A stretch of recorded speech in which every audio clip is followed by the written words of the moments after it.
پہلا کلمہ طیب، طیب معنی پاک، لا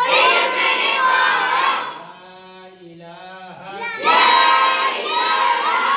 الا اللہ محمد رسول اللہ۔ دوسرا کلمہ شہادت، شہادت معنی گواہی دینا، اشہد ان لا الہ الا اللہ وحدہ لا شریک لہ اشہد ان